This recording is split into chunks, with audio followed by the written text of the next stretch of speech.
네, 인사드리겠습니다. 안녕하십니까? 네, 저는 서울 노원교회에서 왔습니다. 김성진 형제라고 하고요. 이 일산교회 형제자매님들 만나 뵙게 돼서 너무나 반갑습니다. 이 귀한 시간, 또 주일 아침 하나님의 말씀 앞에서 만나게 해주신 주님께 감사드립니다. 한 해가 마감되고 있는데 이 무렵이면 우리가 늘 동계 수련회를 앞두고 지난 한 해를 돌아보고 또 다가오는 한 해를 계획하곤 합니다. 지난 한 해를 돌아봤더니 좋은 일들만 기억나는 그런 사람들은 없을 겁니다. 누구든 부끄러웠던 순간들, 후회되는 일들 떠오르기 마련인데 우리가 신앙 성장하고 주님 닮아갈수록 후회되는 일들은 점점 적어지고 또 주를 위해서 하고 싶은 많은 일들이 마음에서 뜨겁게 생각날 겁니다. 또 그렇게 한 해를 주님 안에서 마감하고 또 새로 허락하시는 한 해를 아주 힘있게 준비하면 참 좋겠습니다. 같이 기도하시겠습니다. 거룩하신 하나님 아버지 주님 은혜 감사드립니다.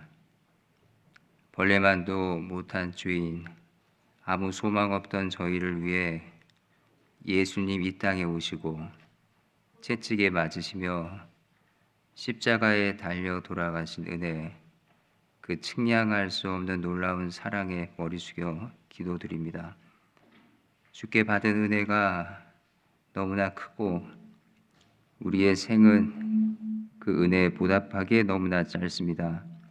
아버지 하나님께서 저희 각 사람 마음 속에 감동과 감화 주셔서 주께 받은 은혜에 보답하게 해주시고 기꺼이 주를 위해서 살고자 하는 뜨거운 마음 부어주시기를 기도합니다. 저희가 얼마나 연약한지 얼마나 무지한지 주님 앞에 고백합니다. 저희는 아는 것이 없고 저희의 눈은 어두우며 때로는 저희의 귀가 어두워 주의 말씀을 잘 분별치 못할 때도 있습니다. 죄와 타협하지 않고 늘 죄와 싸워 이기며 하나님 앞에 온전한 마음으로 깨어 있게 해주시고 하나님의 말씀을 밝히 듣고 주께서 역사하심을 밝히 보게 해주옵소서. 주님 능력 힘입어 밝은 눈과 밝은 귀를 가지고 영혼들을 건지며 주님의 교회를 위해 봉사하며 하나님의 영광 위에 살도록 늘 일깨워 주시옵소서. 저희 중에 고난당하는 성도들 있습니다. 마음이 상한 사람들, 또 몸이 아픈 사람들 주께서 아시오니 위로해 주시고 모든 어그러진 것들 바로잡아 주시기를 하나님의 능력을 의지해 기도합니다. 피치 못할 사정으로 오늘 함께하지 못한 우리 믿음의 지체들을 지켜주시고 그 마음을 감싸주시며 늘 그 마음과 생각이 주님의 교회와 주의 말씀 앞에 가까이 있도록 인도해 주시옵소서. 다가오는 동계 수련회가 하나님의 능력과 인도하심으로 은혜롭게 치러질 수 있도록 도와주시고 준비하는 과정과 또 새해를 맞이하는 그 모든 시간들, 그 순간들을 하나님의 사랑과 은혜로 넘치게 채워주시기를 기도합니다. 오늘 주일 저희에게 허락하신 이 귀한 시간 하나님의 말씀을 서로 나누며 주께서 저희 각 사람을 위해 예비하신 주의 귀한 말씀 마음에 새길 수 있도록 도와주시옵소서. 이 시간을 주님께 부탁드리며 예수님 이름으로 기도합니다. 아멘. 구약성경 사무엘상 19장을 찾으시겠습니다. 구약성경 사무엘상 19장입니다.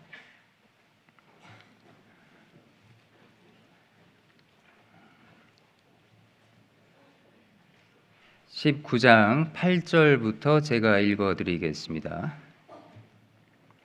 구약성경 441쪽 사무엘상 19장 8절 말씀입니다.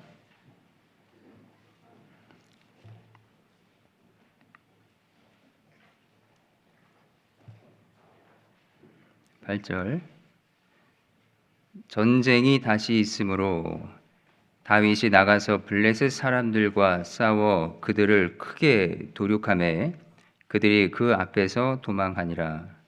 사울이 손에 단창을 가지고 그 집에 앉았을 때에 여호와의 부리신 악신이 사울에게 접하였으므로 다윗이 손으로 수금을 탈 때에 사울이 단창으로 다윗을 벽에 박으려 하였으나 그는 사울의 앞을 피하고 사울의 창은 벽에 박힌지라.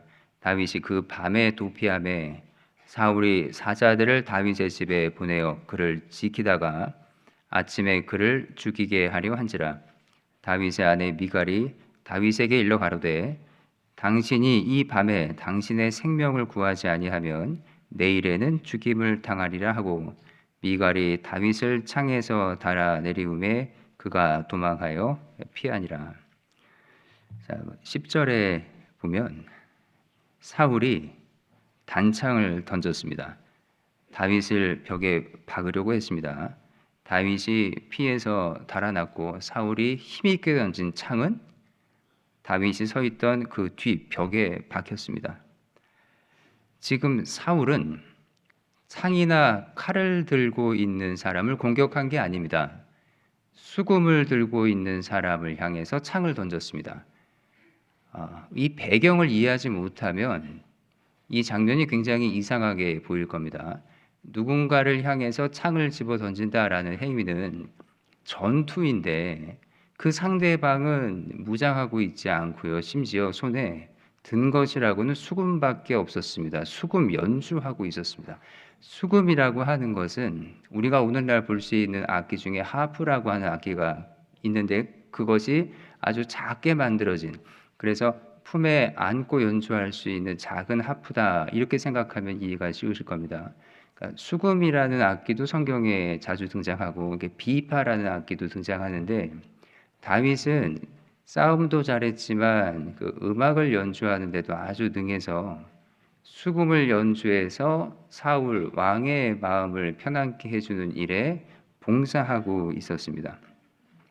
사울이 이 다윗을 향해서 창을 던졌다는 장면이 아주 이상한데 다윗은 누구를 위해서 수금 연주 중이었을까요? 바로 이 사울 왕을 위해서 수금을 타고 있었는데 자기를 위해서 재능을 발휘하고 있는 다윗을 벽에 박으려고 창을 들어서 던졌습니다.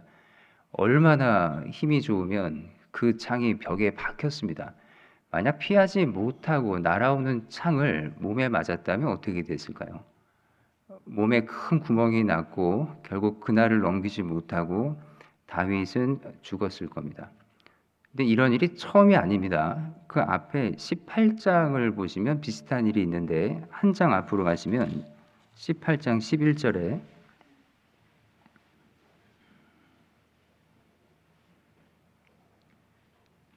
10절입니다. 10절. 그 이튿날 하나님의 부리신 악신이 사울에게 힘있게 내림에 그가 집 가운데서 야류하는 고로 다윗이 평일과 같이 손으로 수금을 타는데 때에 사울의 손에 창이 있는지라. 그가 스스로 이르기를 내가 다윗을 벽에 박으리라 하고 그 창을 던졌으나 다윗이 그 앞에서 2번 피하였더라.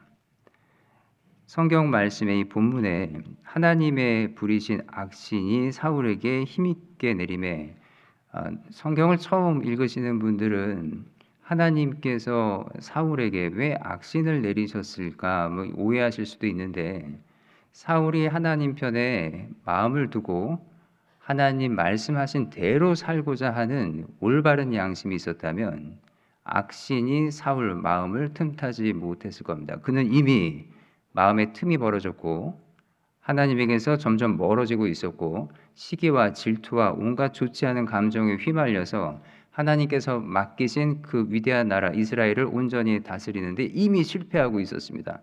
마음의 틈이 벌어지니 사단이 그 마음속에 좋지 않은 생각을 집어넣어서 다윗을 해하도록 충동질했습니다. 하나님께서 다윗을 사울 앞에 두셔서 사울에게 거듭 기회를 주십니다. 수금을 연주하는 동안 그 마음이 누그러지고 온전한 정신이 돌아오는 듯 했지만 때때로 사울은 자기 마음의 충동을 따라서 행동해서 절대로 용납받을 수 없는 이상한 짓들을 많이 했습니다. 자기를 위해서 그렇게 헌신하고 있는 다윗을 짐승 사냥하듯이 이렇게 잡아 죽이려고 했습니다. 하나님은 다윗을 그 다음 왕으로 삼기로 이미 작정하셨기 때문에 사울이 제정신을 잃고 이렇게 이상한 행동을 하는 동안 다윗이 해를 받지 않도록 보호하셨습니다. 주변에 일어나는 일들 중에는 내가 예상하지 못했던 험한 일들이 더러 터집니다. 그런 상황 속에서 우리가 늘 잊지 말아야 될 것, 굳건히 믿어야 될 것은 하나님은 모든 순간 항상 나를 지켜주신다는 믿음, 그 믿음이 필요합니다. 오늘 차근히 살펴볼 본문은 22장 앞뒤로 있는 내용들입니다. 22장을 잠깐 보시겠습니다. 22장.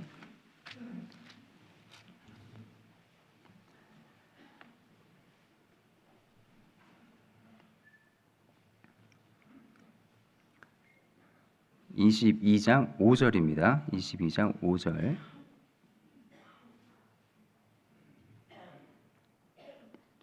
선지자 갓이 다윗에게 이르되 이 요새에 있지 말고 떠나 유다 땅으로 들어가라. 다윗이 떠나 헤렛 수풀에 이르니라. 다윗이 사울과 근거리에 있으면서 목숨의 위협을 크게 받았습니다. 요나단은 다윗을 포장해서 말하고 자기 아버지 사울에게 여러 가지 말로 설득하려고 했지만 잘 되지 않았습니다. 결국 다윗은 사울의 앞을 떠나서 이제 자기 목숨을 부지하기 위해서 도망하는 본격적인 도망자 생활을 시작합니다. 그 앞에 있는 동안에도 참 마음에 고생이 많았을 텐데 그 사울 왕 앞을 떠나서 이제 이곳저곳 헤매고 다니면서 숨어 살 때 사울이 다윗을 잊고 자기 궁에 그냥 머물렀으면 좋았을 텐데 이 사람 생각이 매우 잘못돼서 다윗을 찾아 나서기로 결심하고 번번이 다윗이 어디 있다는 소문을 들고 무장한 군인들을 이끌고 잡으러 갔습니다. 사냥꾼이 짐승 사냥하느라고 여기저기 다니는 것처럼 일개 큰 나라에 이스라엘은 그 영토 면적으로 보면은 큰 나라라고 할 수 없지만 성경을 읽는 우리 모두에게는 작은 나라라고 할 수도 없습니다.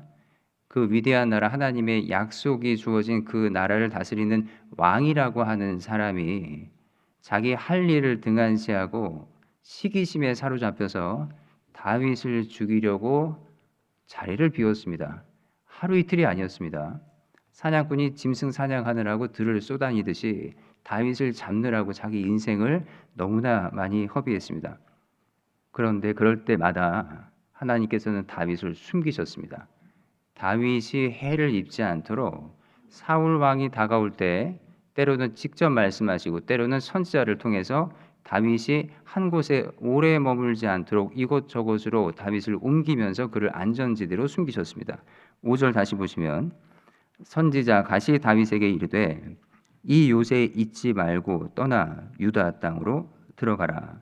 다윗이 떠나 헤렛 수풀에 이르니라. 왜 이런 방법으로 다윗을 도우셨을까요? 하나님께서 왜 이런 방법을 택하셨을까요? 그냥 사울 왕을 죽이면 되는데 왜 사울 왕이 악신에 사로잡혀서 미친 짓을 하도록 놔두시고 다윗을 번번이 위기에 직면하게 하시고 왜 그때마다 다윗을 숨기고 보호하시고 왜 이런 방법으로 다윗을 인도하셨을까? 두 가지를 생각해 볼 수가 있습니다. 일단 사울 왕에게 진심으로 회개하고 돌이킬 수 있는 기회를 계속 주셨습니다. 그리고 또 하나, 이게 더 중요한데 다윗에게 연단과 훈련의 기회를 주셨습니다. 다윗은 이런 과정을 통해서 아주 혹독한 훈련을 받았고 이것이 후에 아주 위대한 왕, 좋은 왕이 되는데 밑거름이 됐습니다. 골리앗을 상대해서 골리앗 이마에 돌을 박아놓고 그의 머리를 잘라내는데 훈련 없이는 해낼 수 없는 일이었습니다. 다윗은 골리앗을 상대하기 위한 훈련은 이미 오래전에 마쳤습니다. 아무도 모르던 그때에 아무도 보지 못하는 장소에서 하나님께서는 은밀하게 다윗을 훈련시키셨습니다. 곰을 만나게 하시고 사자를 만나게 하시고 그들 앞에서 두려움을 극복하는 훈련을 반복해서 시키시고 때가 되니까 거인 골리앗 앞에 서게 하십니다. 골리앗 앞에 서 있는 다윗의 모습을 우리가 사무엘상을 통해서 볼 수 있는데 전혀 두려워하지 않습니다.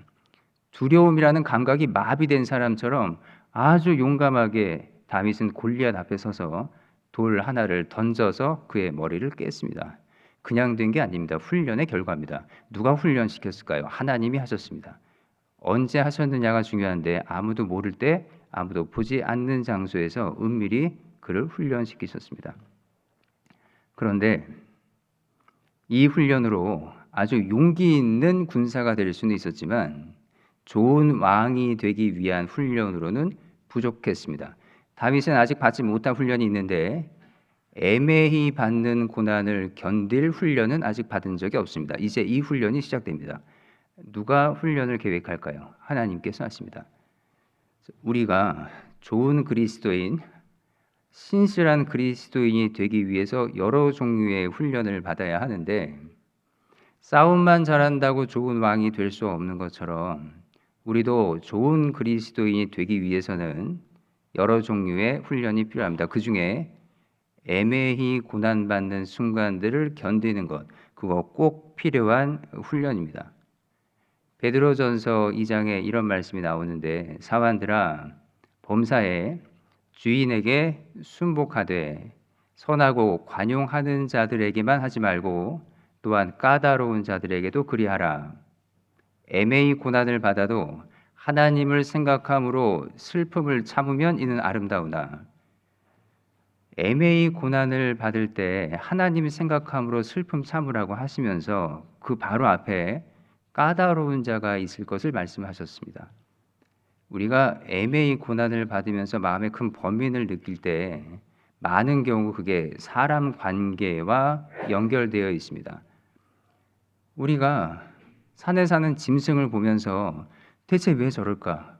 왜 저럴까? 마음에 번민을 느끼지는 않습니다. 날씨가 좋지 않다고 해서 우리가 마음에 큰 번민을 느끼지는 않습니다. 우리가 마음에 큰 번민과 고민이 찾아오는 때는 크게 두 가지인데 내 몸이 심히 아프거나 내 생활에 큰 어려움이 왔을 때 왜 이런 일이 나에게 왔을까? 그 마음의 고통까지도 올 수 있습니다. 그리고 또 하나 사람 관계에서 아픔과 상처를 받았을 때 왜 저 사람이 나한테 그럴까? 특별히 나한테 그래서 안 될 사람이 나한테 그렇게 대할 때 그럴 때 우리가 마음에 풀리지 않는 수수께끼 때문에 고통받습니다. 우리에게도 그런 유의 고난이 있습니다. 그로 인해서 마음의 슬픔을 느낄 수도 있지만 그때 하나님께서 어떻게 하라고 이미 말씀하셨습니다. 애매히 고난을 받아도 하나님을 생각함으로 슬픔을 참으라 그랬습니다. 주님 앞에 아름답습니다. 아름답다라는 그 구절이 원어에는 은혜가 된다, 은혜롭다라고 되어 있습니다. 하나님의 은혜를 마음으로 느끼는 사람, 그 사람이 하나님의 아름다움에 대해서 깨닫게 됩니다. 자, 우리는 어떤 훈련을 받고 있을까요? 좋은 왕이 되기 위해서는 애매한 고난을 극복하는 훈련이 필요했는데 하나님께서는 다윗에게만 그런 훈련을 주신 게 아니라 모든 위대한 지도자를 위대한 지도자답게 만들기 위해서 항상 이런 프로그램을 갖고 계셨습니다. 아주 오래전 창세기에 등장하는 그 위대한 치리자, 애굽의 통치자였던 요셉도 그 자리에 가기 전에 아주 혹독한 훈련을 받았습니다. 물맷돌을 던지는 훈련은 그에겐 필요 없었습니다. 왜냐하면 그는 전장에 나가서 골리앗 같은 사람을 대적할 일이 없으니까. 하지만 아주 큰 나라를 치리해야 되고 자기 고국에 있는 형제, 아버지, 자기 가족들의 목숨을 건져야 되고 그리고 훗날 오실 예수 그리스도에 대한 그림자 같은 인생을 살아냈어야 됐습니다. 그는 위대한 지도자가 됐어야 합니다. 그래서 하나님께서 그에게 혹독한 훈련을 허락하십니다. 어떤 연단을 받았는지 아시죠? 진짜 애매한 고난을 받았습니다. 자기는 형들 앞에서 정직하게 행했습니다. 그가 없는 말을 꾸며낸 거짓말이 있었습니까? 그 입에서 거짓말이 나온 적이 없습니다. 요셉의 입에서 나온 말이 형들의 심기를 불편케 했지만 그가 한 말 중에 거짓은 없었습니다. 그는 있었던 일을 있는 그대로 말했습니다. 그래서 미움을 받았습니다. 우리가 있는 사실을 그대로 말할 때 때로는 미움을 받습니다. 지구가 옷과 같이 낡아졌다. 이제 이 땅에서는 우리가 장밋빛 미래를 꿈꿀 수 없다. 세상이 성경에서 예언하신 마지막 때를 향해 달려가고 있다라는 말을 할 때 우린 전혀 거짓 없이 정직하게 있는 그대로를 말하는데 그 말을 불편하게 듣고 심지어 말하는 우리를 미워하는 사람들이 생겨납니다. 우리가 성경 말씀을 힘있게 증거할수록 힘있게 우리를 미워하는 사람들도 늘어납니다. 그때 우리 마음에 큰 고민이 옵니다. 왜 나를 미워할까? 왜 나를 대적할까? 왜 나를 핍박할까? 그리고 나는 하나님 말씀대로 사는데 왜 이런 고난이 나에게 올까? 애매히 고난받게 됩니다. 이 다 훈련입니다. 통과하면 아주 좋은, 아주 훌륭한 큰 믿음을 가진 그리스도인이 될 수 있습니다. 요셉도 그 과정을 거쳤습니다. 우리라고 예외일까요? 우리도 힘있고 능력 있는, 그래서 하나님의 거룩한 손에 붙잡혀 쓰임받는 아주 신실한 그리스도인, 하나님의 청지기가 되기 위해서 꼭 받아야 되는 훈련들이 있습니다. 하나의 큰 고난, 한 번에 눈에 띄는 훈련이 사람을 완성시키지 못합니다. 다윗은 골리앗 앞에 서기 위한 훈련을 받았지만 그것만으로 좋은 왕이 될 수는 없었습니다. 그래서 긴 시간 동안 사울 왕으로부터 미움을 받게 하고 목숨을 잃을 위기를 여러 번 겪게 하고 그리고 결국 훌륭한 왕으로 하나님이 세우셨는데 그것만으로 그 남은 여생 자기의 믿음과 신앙을 충분히 지킬 수 있었을까요? 아니요. 우리는 정말 다양한 종류의 약점을 갖고 있기 때문에 그에 맞는 다양한 종류의 훈련을 받아야 됩니다. 다윗이 좋은 왕이 돼서 나라를 참 힘있게 이끌었지만 이성의 유혹을 받아서 마음이 충동이 되는 그 충동을 억제하는 훈련은 미처 받지 못했습니다. 그러니 결국 사고가 터지잖아요. 사무엘하 11장 이후에 보면 다윗이 밧세바를 멀리서 바라보다가 마음에 음욕이 불이 붙어서 왕으로서 절대 해서는 안 되는 짓을 저지릅니다. 남편 있는 여인을 자기가 취하고 입에 담기도 힘든 불편한 일들, 그 더러운 죄를 짓고 그걸 덮기 위해서 그 여인의 남편을 죽입니다. 그리고 자기 손에 피 한 방울 묻히지 않고 다른 이들의 손을 이용해서 죽입니다. 그리고 아무 일도 없었다는 듯이 일상의 삶을 살잖아요. 왜 그렇게 처참하게 무너졌을까요? 자기 정욕을 누르는 훈련을 받은 적이 없습니다. 우리도 마찬가지입니다. 한 번에 큰 훈련과 연단을 통과했다고 이제 됐다라고 하실 게 아닙니다. 나는 내 생각보다 훨씬 많은 종류의 다양한 약점을 가지고 있습니다. 그게 드러나는 순간 내 인생이 삽시간에 무너질 수도 있습니다. 이런 이유로 오늘날 하나님께서 우리에게 연이은 고난을 주실 때도 있고 여러 모양의 훈련 코스를 우리에게 주실 때가 있습니다. 그때 우리가 힘겨움을 느끼겠지만 잘 견디고 이겨내면 하나님 앞에서 아주 힘이 있는 일꾼으로 성장할 수 있습니다. 하나님께서 어떤 사람을 지극히 아끼실 때 그에게 어떻게 하실까요? 사람이 화분 하나를 가지고 거기에 자기가 정말 좋아하는 작은 꽃나무 하나를 기를 때 정말 그 화분을 아낀다면 온실 속에서 키울 겁니다. 눈보라 맞게 하지 않을 겁니다. 그런데 하나님께서는 자기가 아끼는 사람을 절대 온실 속에 가만히 두지 않으십니다. 어떻게 하는지 아시죠? 광야로 내모십니다. 이게 우리가 가끔 혼란을 겪는 이유입니다. 나를 사랑하지 않으시나? 하나님이 나를 버리셨나? 왜 나에게 이런 일을 주실까? 이거 혹시 징계인가? 아무리 생각해도 이런 징계를 받을 죄가 생각나지 않는데 왜 나한테 이러실까? 우린 큰 혼란에 빠질 수 있습니다. 예, 징계일 수도 있지만 어쩌면 하나님이 나를 사랑하시는 크기에 비례해서 그렇게 큰 훈련과 연단을 주신 걸지도 모릅니다. 잘 생각해 보십시오. 하나님을 의심하면 안 됩니다. 어떤 경우에도 하나님이 나에게 하시는 일을 의심하면 안 됩니다. 하나님은 절대 나에게 실수하지 않으십니다. 내가 만약 온실 속에 있지 못하고 이 거친 광야에 나가 있다면 여기서 받아야 될 훈련이 있습니다. 이 훈련을 잘 통과하느냐 못하느냐 이게 내 신앙 성장 여부를 결정합니다. 사무엘상 이 해당 본문 앞뒤를 살펴보면 눈에 띄는 장면이 있는데 하나님은 다윗을 계속 숨기시고 보호하시는데 누군가는 다윗을 계속 위험에 노출시킵니다. 멀리 있는 사울 왕에게 쪼르르 달려가서 다윗이 여기 숨어 있습니다. 여기 숨어 있습니다. 이걸 계속 일러 바치는 누군가가 늘 있었습니다.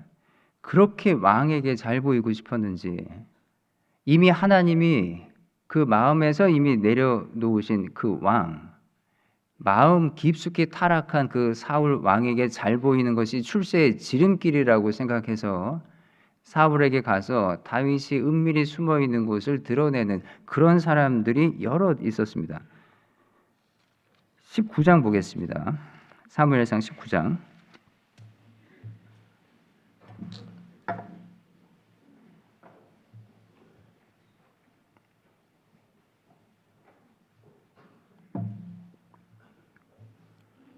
사무엘상 19장 18절입니다. 18절.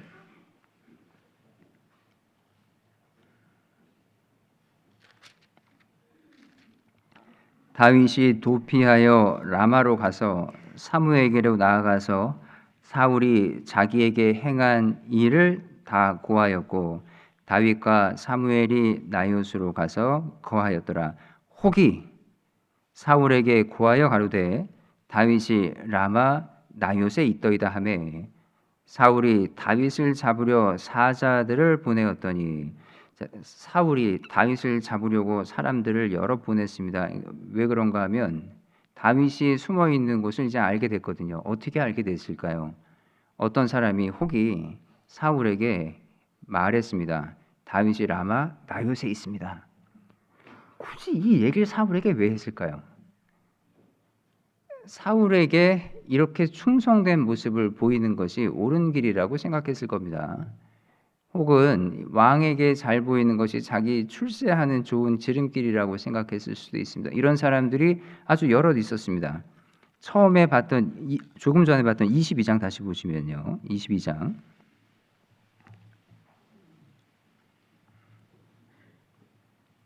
여기 아주 악한 사람이 한 명 나오는데 이름이 도액입니다. 도액. 어감도 좀 안 좋죠. 도액. 22장 9절. 때에 에돔 사람 도액이 사울의 신하 중에 섰더니 대답하여 가로되 이새의 아들이 노베 와서 아히두베의 아들 아히멜렉에게 이른 것을 내가 보았었는데 아히멜렉이 그를 위하여 여호와께 묻고 그에게 식물도 주고 블레셋 사람 골리앗의 칼도 주더이다.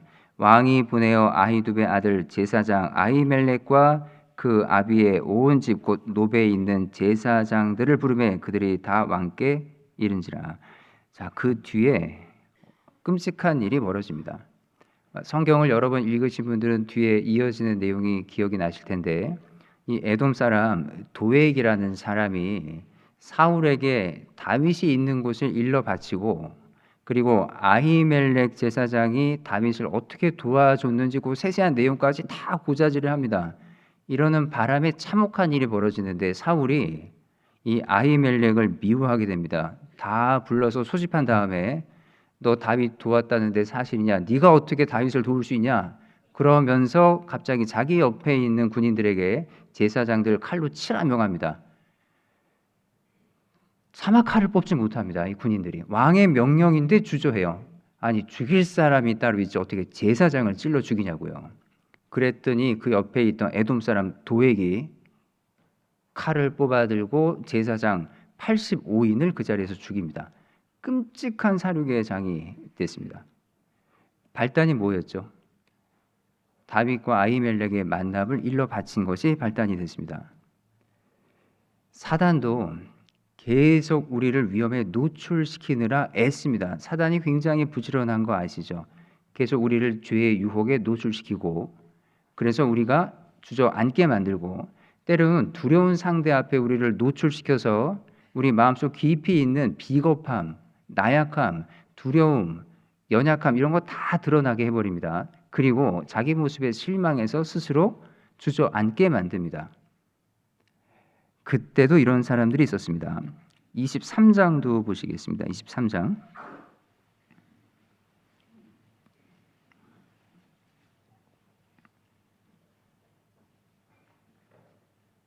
7절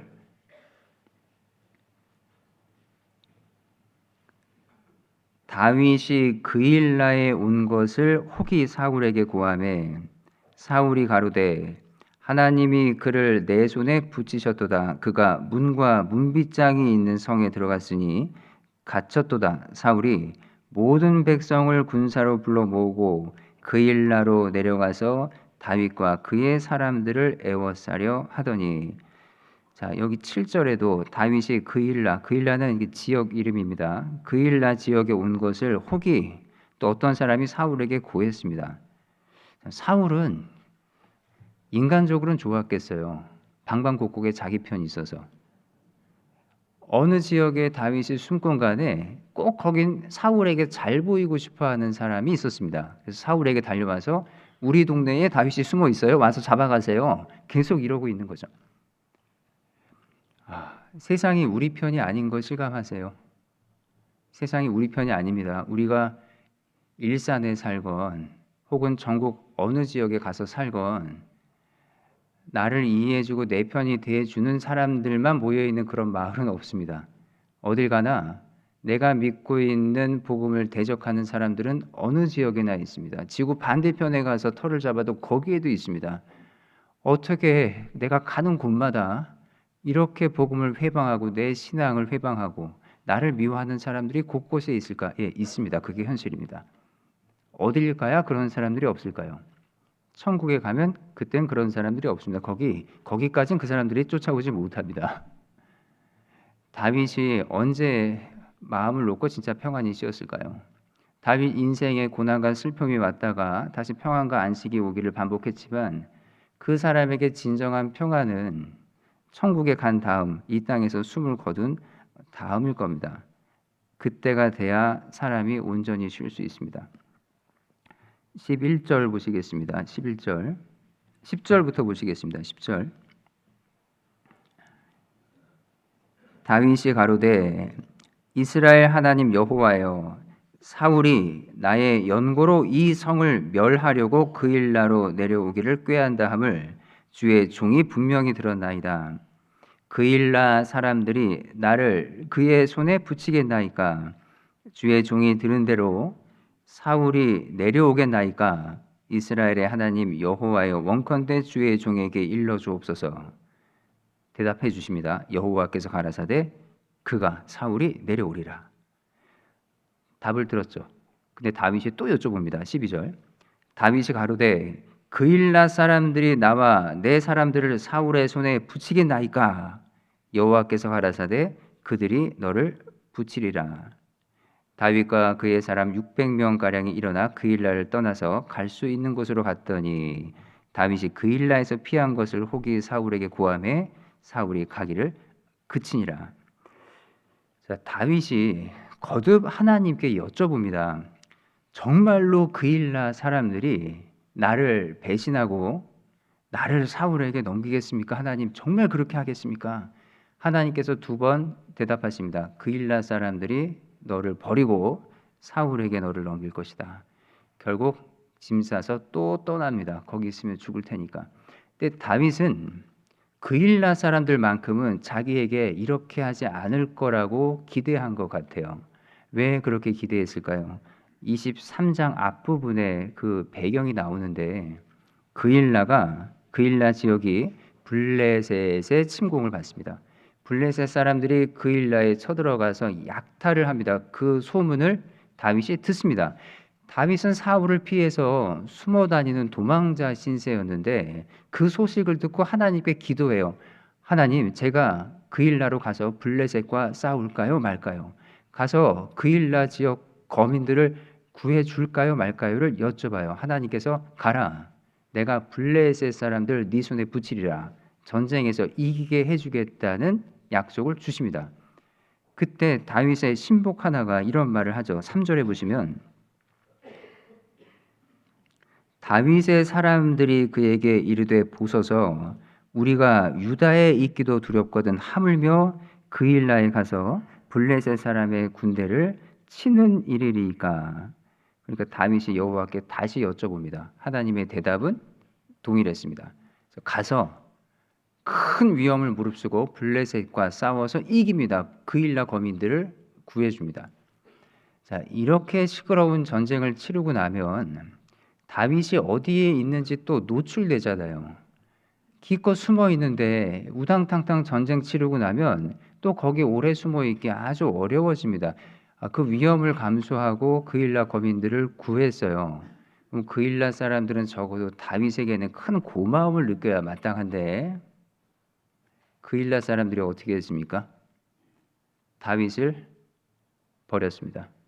설마 하는 마음에 2번 하나님께 여쭤봤는데 그일라 사람이 너를 사울의 손에 붙이리라. 그렇게 답변하셨습니다. 결국 마음에 큰 아쉬움과 답답함을 가지고 이제 그 지역을 다시 떠나게 됩니다.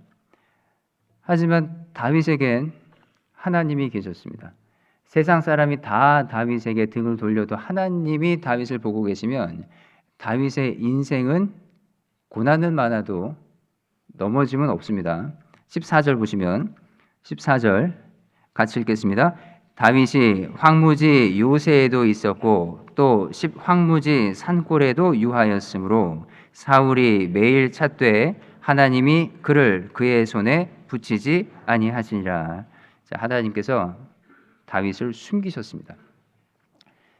하나님께서 손을 떼셨으면 다윗은 죽었어도 벌써 죽었어야 됐는데 사울 입장에서 보면 참 이상한 일입니다.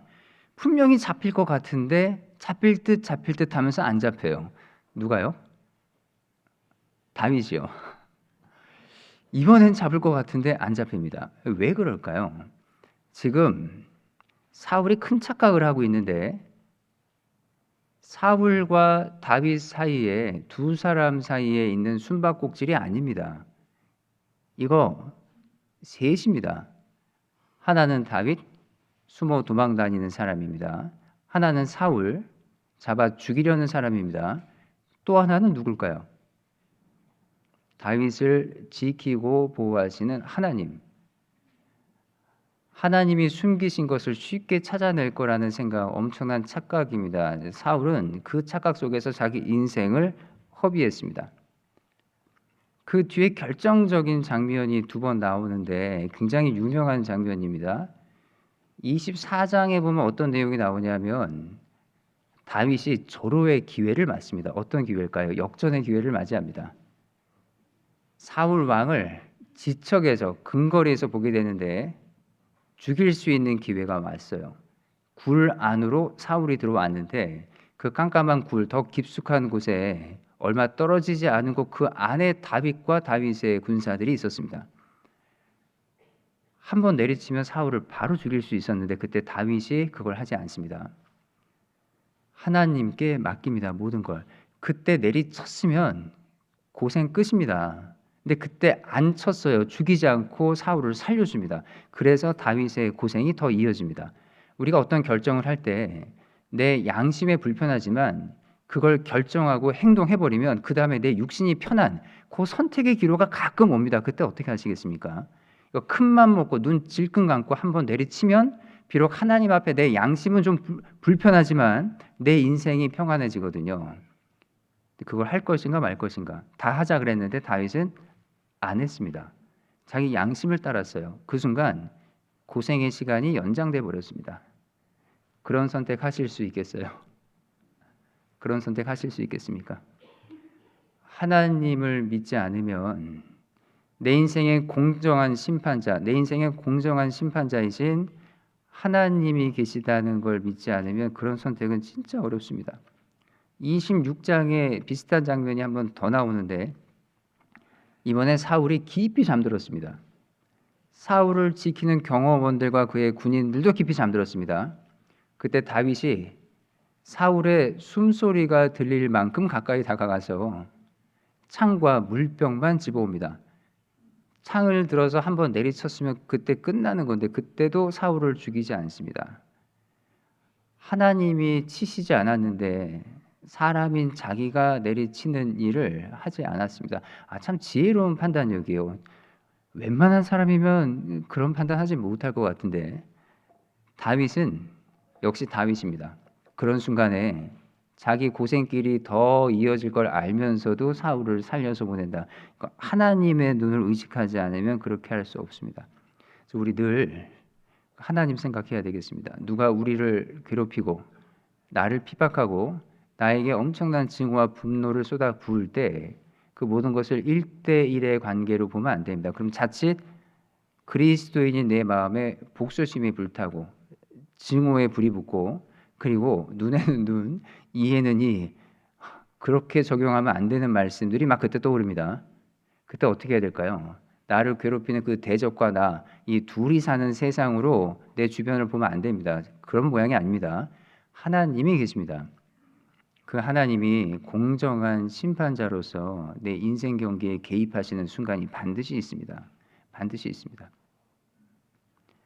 마귀는 우리가 시험과 유혹을 받아서 신앙인의 삶에 낙오되기를, 실패하기를 정말 간절히 바라고 그 일을 해내려고 부지런히 노력합니다. 하나님께서는 너무나 성실하게 그 모든 마귀의 계략으로부터 우리를 보호하시고 우리가 넘어지지 않도록 늘 곁을 지키십니다. 우리가 스스로 실패하고 넘어지는 일은 있어도 하나님께서 나를 실패하도록 유도하지는 않으십니다. 그 옛날 사울의 창과 칼로부터 다윗을 지키신 것처럼 오늘도 대적들의 공격으로부터 우리 영혼을 지키시는 분이 하나님이십니다. 살다 보면 절대 내 대적이 아닐 것 같은 사람이 대적될 때도 있습니다. 그때 진짜 혼란스러워요. 그 상황을 어떻게 이해하면 좋을지 마음이 심히 아플 수 있습니다. 그일라 사람들만큼은 다윗에게 그렇게 하면 안 되잖아요.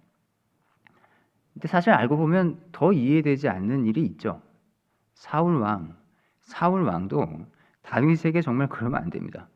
다윗은 사울을 위해서 목숨을 걸고 전쟁터에 나가서 많은 승리를 가져온 정말 충신이었습니다. 근데 그런 다윗을 좋지 않은 마음의 동기로 창으로 찔러 죽이려고 했다는 것 정말 이해할 수 없는 일입니다.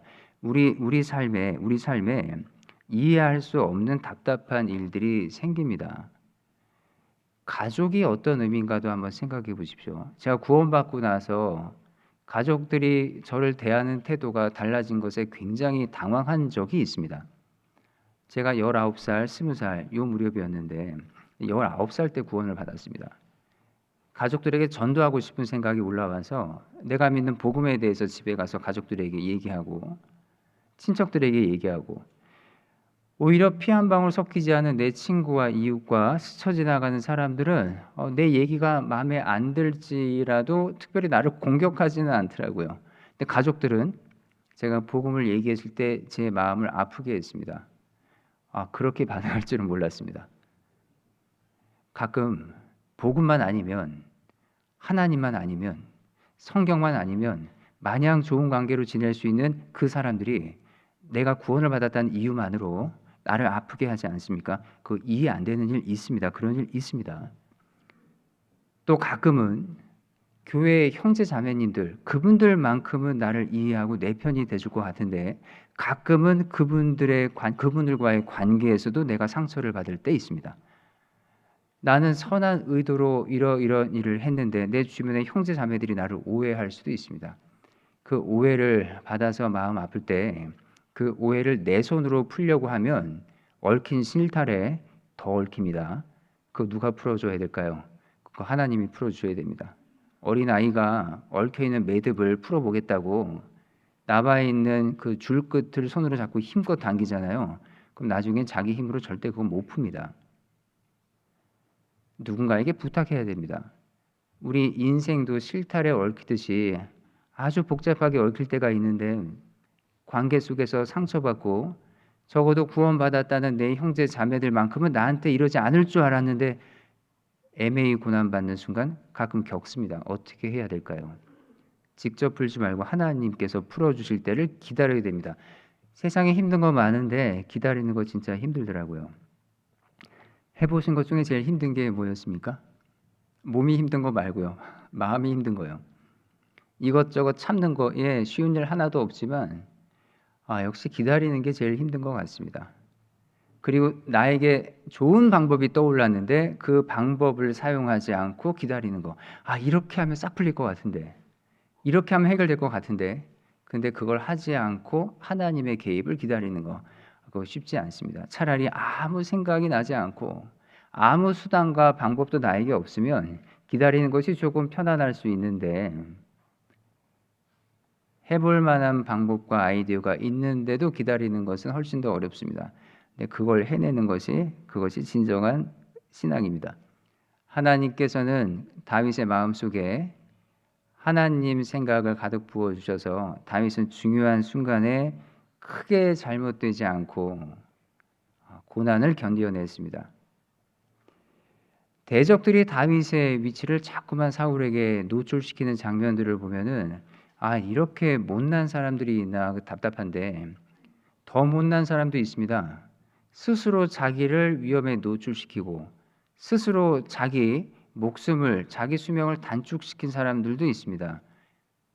왕에게 잘 보이려고 하다가 사무엘하 시작하는 페이지를 잠깐 보겠습니다. 사무엘하 1장입니다.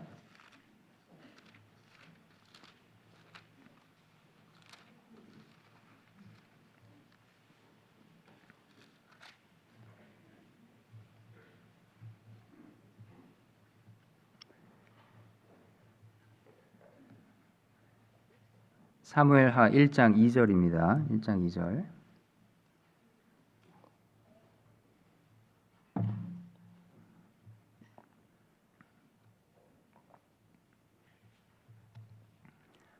제3일에 한 사람이 사울의 진에서 나왔는데 그 옷은 찢어졌고 머리에는 흙이 있더라.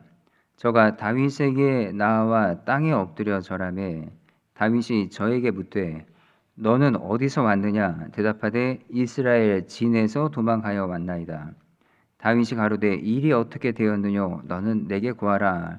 저가 대답하되 군사가 전쟁 중에서 도망하기도 하였고 무리 중에 엎드러져 죽은 자도 많았고 사울과 그 아들 요나단도 죽었나이다.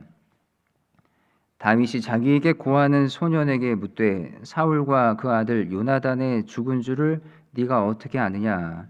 그에게 고하는 소년이 가로되 내가 우연히 길보아 산에 올라보니 사울이 자기 창을 의지하였고 병거와 기병은 저를 촉급히 따르는데 사울이 뒤로 돌이켜 나를 보고 부르시기로 내가 대답하되 내가 여기 있나이다 한즉 내게 이르되 너는 누구냐 하시기로 내가 대답하되 나는 아말렉 사람이니이다 한즉 또 내게 이르되 내 목숨이 아직 내게 완전히 있으므로 내가 고통에 들었나니 너는 내 곁에 서서 나를 죽이라 하시기로 저가 엎드러진 후에는 살 수 없는 줄을 알고 그 곁에 서서 죽이고 그 머리에 있는 면류관과 팔에 있는 고리를 벗겨서 내 주께로 가져왔나이다. 10절까지 읽어드렸습니다. 이 내용을 요약하면 이 사람이 다윗에게 이렇게 말합니다. 사울 왕이 다쳐서 이제 힘을 잃고 쓰러져 있는데 네가 나를 죽여달라 이 부탁을 했다는 겁니다. 그래서 칼을 뽑아 들고 사울 왕의 목숨을 거두었다. 자기가 그런 일을 해냈다라는 것을 다윗에게 자랑하듯이 말하고 있습니다. 근데 실제 사울이 이렇게 죽었나? 비슷한데 조금 다릅니다. 사무엘상 뒷부분에 사울 왕이 그 아들 요나단과 어떻게 죽었는지 마지막 전사하는 장면이 나오는데 사실 불명예스럽게 죽습니다. 그건 맞습니다. 그런데 지금 이 사람이 다윗에게 보고한 내용과는 좀 다릅니다. 이 사람은 왜 사실과 다르게 꾸며서 말했을까요? 자기 손으로 사울을 죽인 게 아닌데 왜 마지막 중요한 순간에 내가 죽였습니다. 이 얘기를 왜 덧붙였을까요? 칭찬 듣고 싶어서요. 누구한테요? 다윗에게요. 이제 다윗이 왕이 되고 다윗을 해하려고 하는 사울이 제거됐으니 이제 다윗에게 잘 보이는 게 출세의 지름길이 됐습니다. 근데 이 사람 다윗의 속을 몰라도 너무 몰랐습니다. 다윗이 그 긴 세월 사울에게 쫓겨다녔으니 당연히 사울을 미워할 줄로 짐작했겠지만 다윗의 마음은 그렇지 않았습니다. 하나님께서 기름 부어서 세운 이 나라의 첫 번째 왕이 그렇게 비참하게 실패하는 광경을 다윗은 마음 아프게 바라봤습니다. 사울을 사랑해서가 아니라 그 민족을 사랑하고 하나님을 사랑했기 때문에 하나님께서 세우신 첫 번째 왕이 나라를 통치하는데 이렇게 실패하는 그 상황, 그 현실 자체가 다윗은 너무 슬펐습니다. 더군다나 요나단이 다윗에게 얼마나 특별한 사람입니까? 다윗의 속을 전혀 헤아리지 못한 이 어리석은 사람은 자기가 상 받을 것을 기대하고 사실을 부풀려서 자기를 포장해서 다윗에게 말합니다. 결국 이 자리에서 다윗에게 죽습니다. 제 명예 다 못 살았어요. 스스로 자기를 엄청난 위험에 노출시켰습니다. 사울 왕도 참 어리석은 인생을 살았고 그 주변에 사울 못지않은 어리석은 사람들이 참 많았습니다. 어리석음이 적당하면 혼자만의 어리석음으로 끝날 텐데 그 어리석음이 너무 크면 마치 지남철이 철가루 끌어모으듯이 어리석은 사람들을 자기 앞으로 끌어모으게 돼 있습니다. 악한 사람들 보면 끼리끼리 모이죠. 선한 사람들도 끼리끼리 모입니다. 취미가 같은 사람들끼리 모이고 성격 비슷한 사람들끼리 모이고 사람들은 혼자 있기보다는 자꾸 모이는 습성이 있는데 좋지 않은 것을 마음속에 은밀히 품고 있는 것과 실제로 그걸 거침없이 겉으로 드러내는 것과 큰 차이가 있습니다. 나는 속에 이러이러한 것들이 있어. 이걸 부끄러움을 모르고 그냥 있는 대로 다 드러내잖아요. 그럼 비슷한 동료들이 그 앞에 모이게 돼 있습니다. 또 하나님에 대한 내 마음도 그냥 속으로만 묵상할 게 아니라 사실 표현할 필요가 있습니다. 내가 연약하고 나약하지만 난 그래도 하나님을 사랑한다. 내가 비록 큰 일을 하지 못하지만 난 성경을 사랑한다. 내가 성경에 익숙한 사람은 아니지만 난 하나님의 말씀을 경외한다. 나 하나님 위해 살아보고 싶다. 이런 말할 자격도 없는 인간이지만 그래도 난 하나님을 위해 한번 살아보고 싶다. 이런 표현을 하잖아요. 그럼 마음속에 똑같은 열정을 갖고 있는 형제들이 붙습니다. 내게 옵니다. 그 여러 형제 자매들이 같은 마음을 갖고 모이면 그 교회는 힘이 넘칩니다. 영혼을 능히 살리는 교회가 됩니다. 내 주변에 어떤 사람들이 모여들고 있는가 보십시오. 혹 교회에 대한 불만을 품고 있는데 그걸 마음으로 눌러서 제어하고 내가 이러지 말아야지. 하나님께서 역사하시고 영혼을 건지는 교회에 대해서 내가 판단하지 말아야지. 그 좀 참아야 되는데 그걸 참지 못하고 겉으로 표현하잖아요. 그럼 똑같은 불만 갖고 있는 사람들이 내 주변에 모일 수도 있습니다. 위험해집니다. 가족들끼리도 피가 섞인 가족들끼리도 때로는 서로 생각이 다를 수도 있고 서로 간에 오해가 혹 생길 수도 있습니다. 하지만 어떤 집안은 가까운 가족에게 한 지붕 아래에 있는 가족에게 자기 속상한 거 다 터뜨리지 않습니다. 참습니다. 더 화목해집니다. 어떤 사람은 조금 서운한 거 다 말해버려요. 지난번에 내가 당신 때문에 말이야. 지난번에 내가 엄마 때문에 말이야. 지난번에 아들아 너 때문에 말이야. 이거 다 네 탓이잖아. 쏟아붓잖아요. 그럼 가족들의 화목은 심리 말리 멀어집니다. 우리가 무엇을 표현하느냐에 따라서 내 마음에 있는 것이 더 강화되는 거 아세요? 하나님을 사랑하는 마음이 적었던 사람이 그 적은 마음을 키워보고자 하나님 도와주세요 하면서 겸손한 마음으로 두려움에 간증하잖아요. 그럼 그 마음이 더 견고해지는 계기가 되기도 합니다. 사람들이 기도해주고 와서 날 돕습니다. 형제님 생각이 옳으니 그 믿음 붙잡고 힘있게 살아보세요 합니다. 그래서 다윗 주변에 어떤 사람들이 점점 모였는지 보십시오. 사울 주변에 어떤 사람들이 점점 모이고 있는지도 보십시오. 어리석은 사람들은 어리석은 사람끼리 모이고요. 하나님 경외하는 지혜로운 사람들은 또 자기들끼리 모입니다. 모이면 한쪽은 점점 더 어리석어지고 한쪽은 더 지혜로워집니다. 우리가 하나님과 얼마나 가까운가 스스로를 잘 돌아보고 살피면 좋겠습니다. 그리고 애매한 고난을 받아서 내 마음이 심히 고통스러울 때 그때 나를 괴롭게 하는 사람을 관찰하지 말고요. 눈을 들어서 이 고난과 이 혹독한 훈련을 주신 하나님을 바라봐야 됩니다. 하나님, 제가 얼마나 더 견디면 하나님이 주신 이 연단의 시간이 끝나겠습니까? 모든 것이 하나님께 달렸다는 것을 인정하고 주님을 강하게 붙드는 것이 필요합니다. 사울을 피해서 도망 다닐 때 요나단이 다윗을 찾아와서 했던 권면 중에 하나가 하나님을 힘있게 의지하게 했다라고 되어 있습니다. 주변에 고난받는 형제 자매들이 계시다면 가서 많은 수단과 방법을 풀어 주실 필요가 없습니다. 내 머리에서 떠오르는 그 기가 막힌 아이디어, 그 형제 자매에게는 전혀 도움이 되지 않을 수도 있습니다. 오히려 이렇게 말하는 게 낫습니다. 주님 의지하세요. 하나님이 다 아십니다. 하나님을 더 강하게 의지하세요. 혹 기도할 힘마저 없으시다면 내가 기도해 주겠습니다. 우리가 기도해 주겠습니다. 형제님을 위해서 더 기도하겠습니다. 그래야 그 사람이 실족하지 않습니다. 고난이 우리를 힘들게 하지만 이유 없는 고난이 없습니다. 하나님은 내게 실수하지 않으시기 때문에 이 고난 끝에 영광을 예비해 두셨습니다. 이사야서 40장 보겠습니다.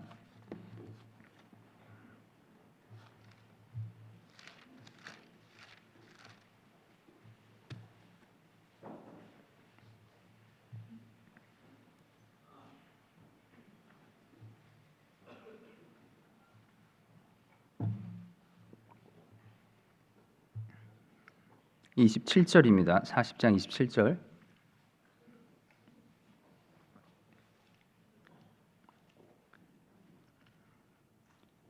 (27절부터) 제가 읽어드리겠습니다.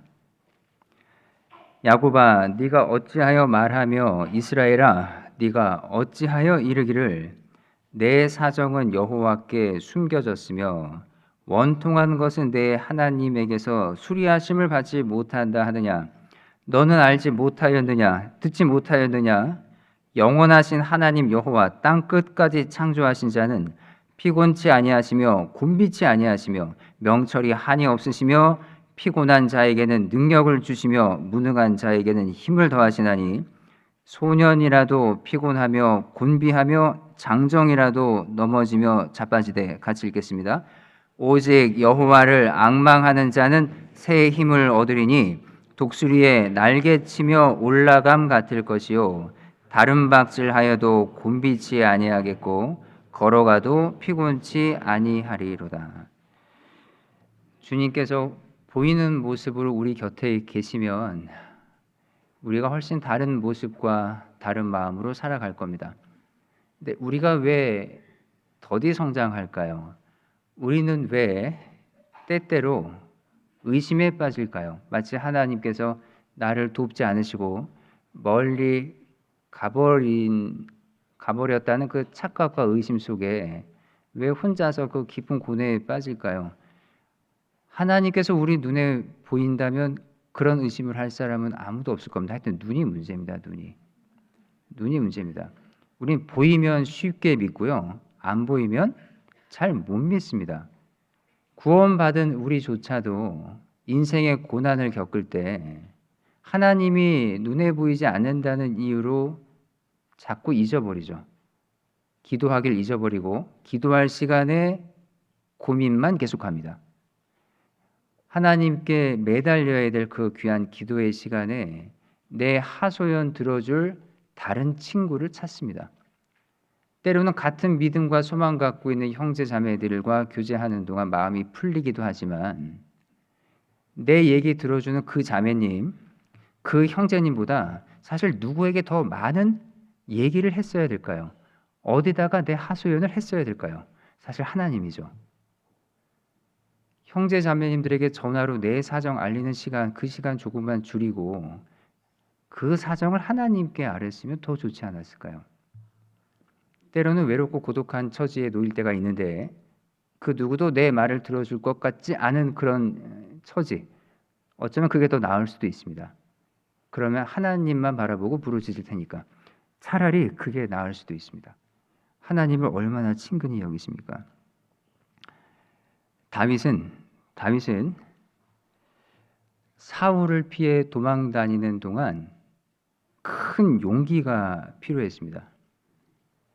골리앗 앞에 설 때도 용기가 필요했지만 사울을 피해 도망 다닐 때도 용기가 필요했습니다. 모든 걸 포기하고 그냥 주저앉고 싶은 순간들도 있었을 텐데 용기를 내어서 끝까지 버텼습니다. 우리가 용기라고 하면 대적 앞에 서서 목소리 크게 외치면서 무기를 손에 움켜들었을 때 그때만 용기 있는 게 아니라 참고 인내하는 것도 용기입니다. 더군다나 골리앗과 싸울 때랑 달리 사울 왕을 피해 도망 다니던 시절은 용기만으로도 되지 않고 자비와 인내까지 필요했습니다. 그래서 그 긴 시간을 버텨냈습니다. 자비와 인내, 이거 왕이 되기 위한 더 좋은 덕목입니다. 용기만으로는 왕이 되지 못합니다. 싸움 잘해갖고 무슨 좋은 왕이 됩니까? 좋은 왕이 되기 위해서는 또 다른 훈련을 받아야 되는데 하나님께서 그 훈련을 아주 길게 이어가셨습니다. 다윗은 성실히 임했고 정말 좋은 왕이 됐습니다. 다윗이 하나님을 강하게 의지했다는 것을 무엇으로 입증할 수 있는가 하면 그가 자기 머리로 이해되는 일들만 받아들인 게 아니라 이해되지 않는 일도 받아들이고 그걸 견디고 참았다는 거, 이 부분이 중요합니다. 혹시 지금 겪고 계신 일들 각자 사정은 다 다르시겠지만 그거 다 이해되시던가요? 아, 생각해 보니까 이런 일은 있음직해. 이런 이유 때문에 내게 이런 고난이 임한 거야. 깔끔하게 해석이 되십니까? 정말 어려운 고난은 아무리 생각해도 이해가 안 되는 고난입니다. 그런데 우리가 인정해야 될 현실이 있습니다. 내 머리로 이해되는 일만 생기는 마을이 있다면 그 마을로 이사 가서 살면 정말 편할 겁니다. 근데 그런 마을이 있을까요? 그런 마을은 없습니다. 내 머리로 이해되는 일만 생기는 도시가 있을까요? 그런 나라가 있을까요? 없습니다. 그런 도시, 그런 나라 존재하지 않습니다. 어디 가서 살건 도저히 이해 안 되는 일들이 연이어 터지는 그런 현실이 우리가 살고 있는 세계입니다. 천국에 가기 전까지는 우리는 내 주변에 벌어지는 일들을 내 머리로 이해할 수 없습니다. 양이 지금 목자가 나를 왜 저 높은 언덕으로 힘들게 이끌어 가는지 이해되나요? 아니요. 계속 목자의 음성이 그쪽에서 들리니까 그 목소리 따라 걷는 것뿐입니다. 가면 푸른 초장이 나옵니다. 쉴 만한 물가가 나옵니다. 거기 푸른 초장, 거기 쉴 만한 물가가 있으니까 그 높은 거친 언덕을 넘어서 나를 데리고 그곳으로 가는 거죠. 거기 도달해야 비로소 이해가 되지 가는 동안은 절대 이해가 안 됩니다. 내가 고난을 겪는 동안은 하나님께서 나에게 왜 이런 고난을 주셨는지 이해가 불가능합니다. 이해하려고 너무 애쓰시다가 지칩니다. 때로는 우리 인생은 암기 과목 같아요. 참 생활 상담 많이 하는데 상담하러 오시는 분들이 하는 질문이 이해하고 싶다는 겁니다. 왜 하나님께서 이런 일을 허락하셨는지. 과목 중에 그 좀 이해해서 문제를 풀어야 점수 나오는 과목이 있는데 어떤 학생이 그렇게 고상하게 시험 준비를 하면 시험에 거의 100% 실패합니다. 고상하다는 건 뭐죠? 자기가 이해되는 내용만 시험에 응시하는 거예요. 시험이 내일 모레입니다. 이해되지 않으면 어떻게 해야 됩니까? 외워버려야 됩니다. 일단 문제를 풀어야 되잖아요. 그래야 시험에 통과할 거 아닙니까? 우리 인생 때로는 그냥 암기 과목 같아요. 이해는 나중에 일단 받아들여야 됩니다. 그게 하나님을 신실히 의지하는 사람의 마음의 태도입니다. 다윗은 그걸 해냈고 그리고 우리도 그걸 해내야 됩니다. 시편 37장입니다. 시편 37편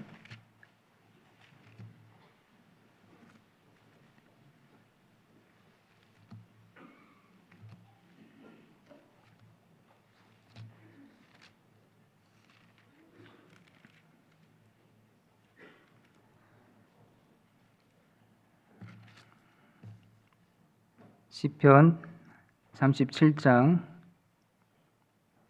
5절입니다. 5절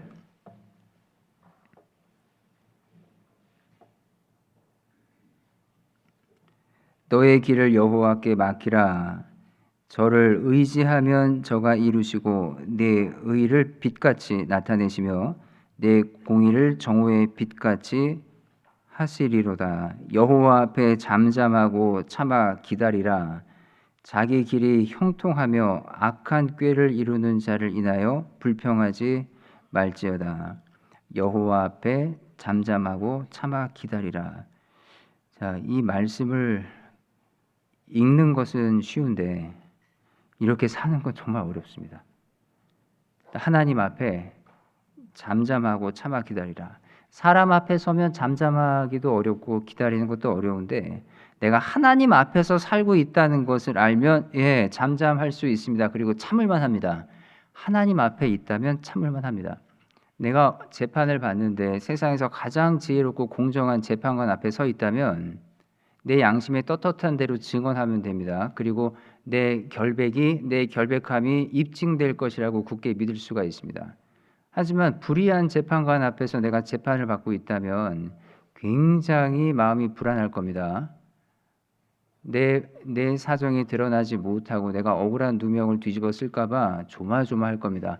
우리 누구 앞에서 살고 있습니까? 우리 불의한 재판관 앞에 살고 있습니까? 아니면 선하고 의로우신 재판관 앞에 살고 있습니까? 후자입니다. 우리 하나님 앞에 살고 있습니다. 그렇기 때문에 참을만 하고 기다릴만 합니다. 이거 하나님 의지해서 잘 해내야 되겠습니다. 자, 23절.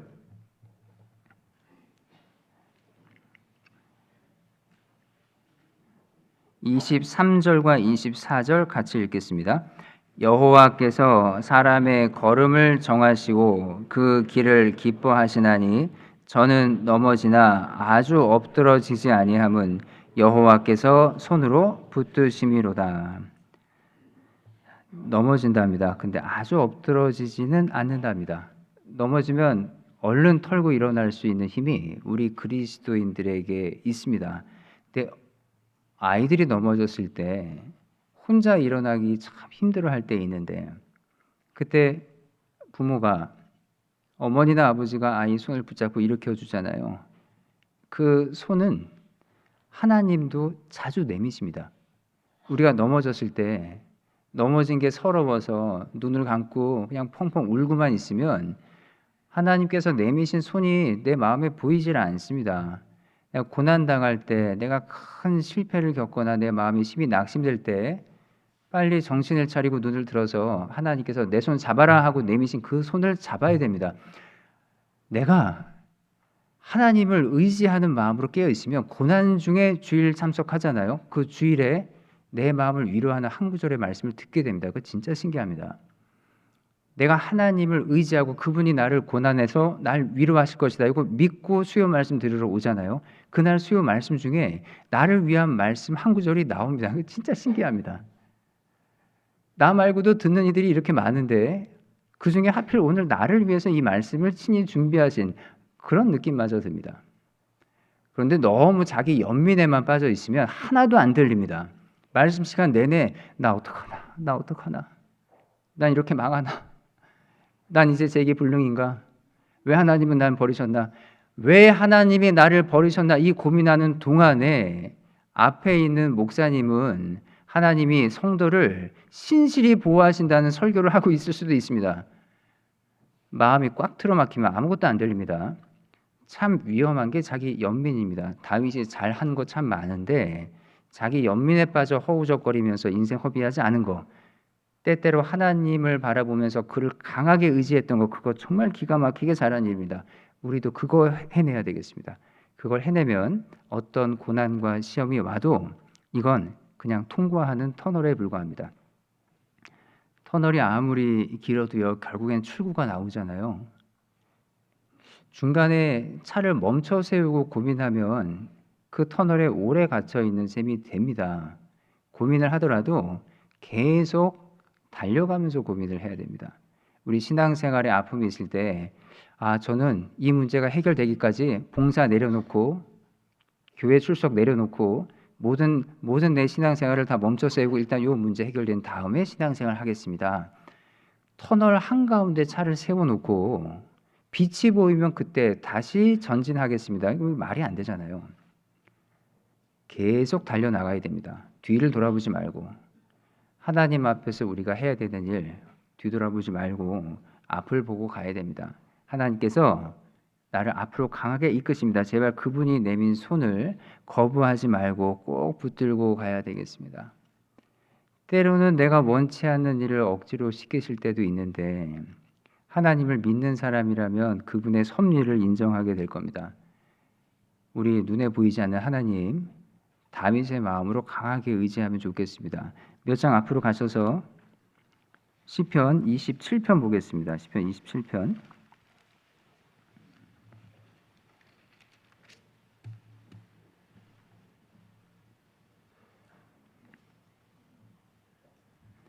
(27장) 1절입니다.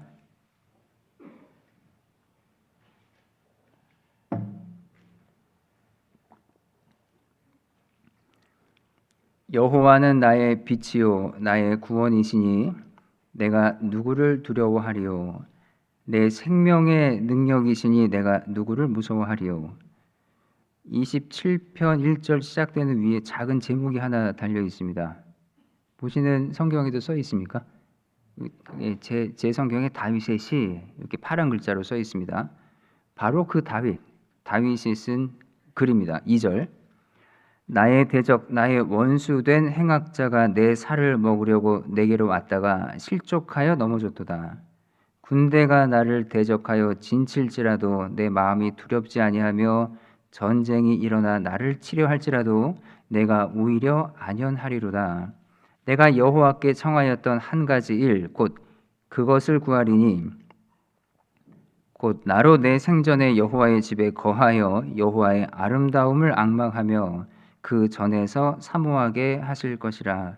자, 5절 같이 읽겠습니다.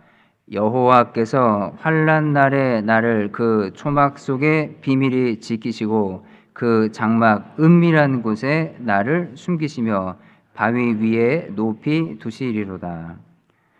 시편을 읽으면서 우리가 참 마음의 위로를 많이 받는데 다윗이 기록한 부분이 꽤 많습니다.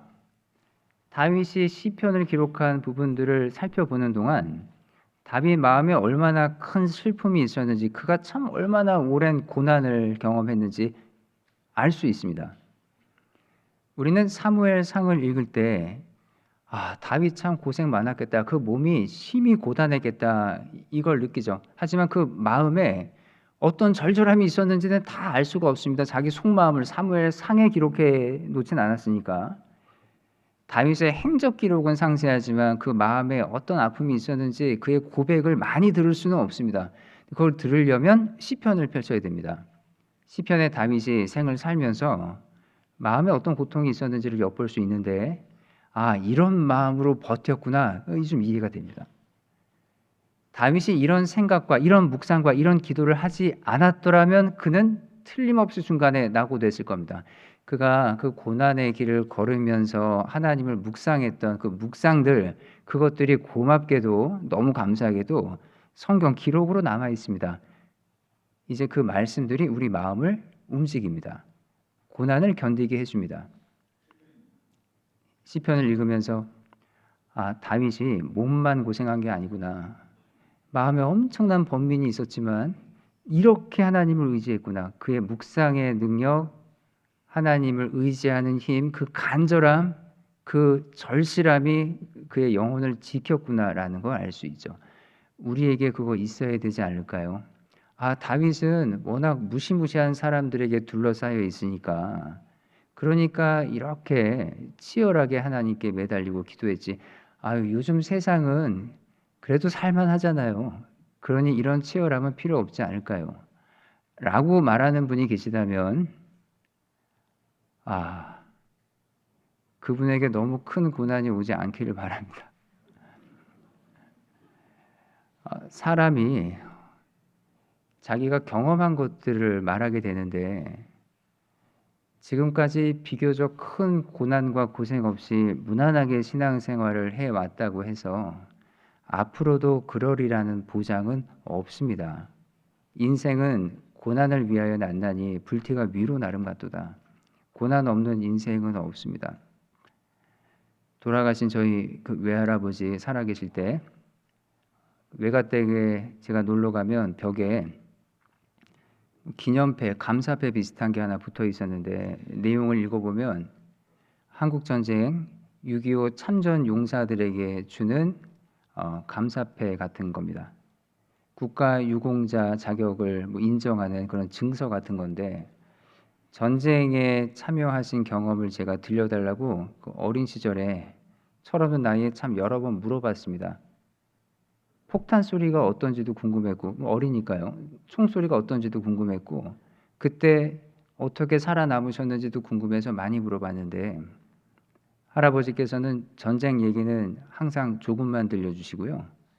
그 뒤에 전쟁이 끝난 뒤에 전쟁 같은 일상의 삶을 길게 들려주셨습니다. 나중에 제가 철이 들고 나서 깨달았어요. 할아버지에게 진짜 무서운 전쟁은 총소리, 폭탄 소리 나는 그 전쟁이 아니었구나. 그 뒤에 가난을 딛고 가족들을 지켜내는 그 긴 세월들, 그게 전쟁이었구나. 제가 그거 실감 나더라고요. 어릴 때는 잘 몰랐는데 이제는 이해가 됩니다. 우리의 삶 전쟁터 같지 않습니까? 쉽게 사는 분 아무도 안 계실 겁니다. 교회 생활을 하는 동안에 하나님을 위해서 애쓰고 수고하고 희생하는 동안에도 때때로 우리는 영적인 전쟁을 치릅니다. 누군가를 이 자리로 데리고 와서 복음 앞에 그를 앉혀놓고 그의 영혼이 부디 하나님의 말씀 깨닫기를 간절히 부르짖잖아요. 인도한 나와 인도된 그 사람 사이의 줄다리기 같지만 아닙니다. 이것도 둘이 하는 싸움이 아닙니다. 셋이 하는 싸움입니다. 나머지 하나가 누굽니까? 하나님이십니다. 성령님의 도움으로 그 영혼이 깨어나기를 간절히 바라며 우리가 이 일을 하고 있습니다. 어디에 있건 간에 우리 머리로 이해되지 않는 애매한 고난이 있지만 그 고난을 통과하면 우리가 더 신실한 믿음의 거인이 될 수 있습니다. 다윗이 위대한 왕이 되는 과정에 하나님이 그를 사랑해서 주신 고난, 훈련의 과정 있었습니다. 우리도 주님의 일꾼으로 성장하는 과정에 하나님이 주신 때로는 혹독한 시련을 겪게 됩니다. 그때 하나님을 의심하면 안 됩니다. 그분의 신실함과 그분의 자비하심을 굳게 믿고 말씀 붙잡고 살면 좋겠습니다. 기도하시겠습니다.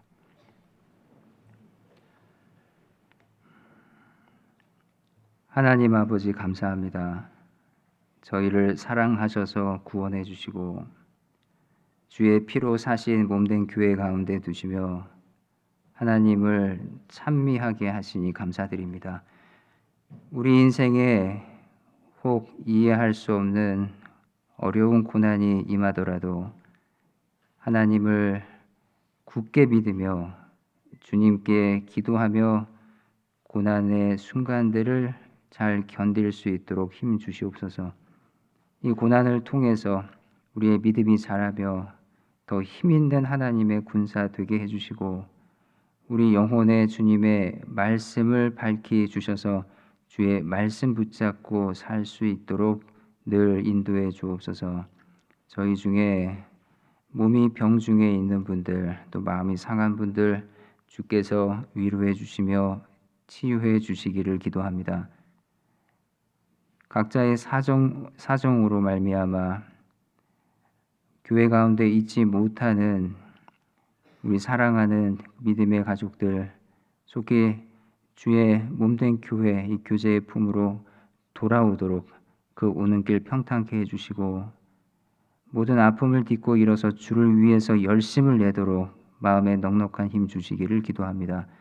다가오는 동계 수련회와 새해가 하나님의 영광이 드러나는 귀한 시간 되게 해주시고 주께서 영혼을 건지시는 귀한 일에 저희 각 사람 쓰임 받게 해주옵소서. 고마우신 우리 주 예수님 이름으로 기도드렸습니다. 아멘.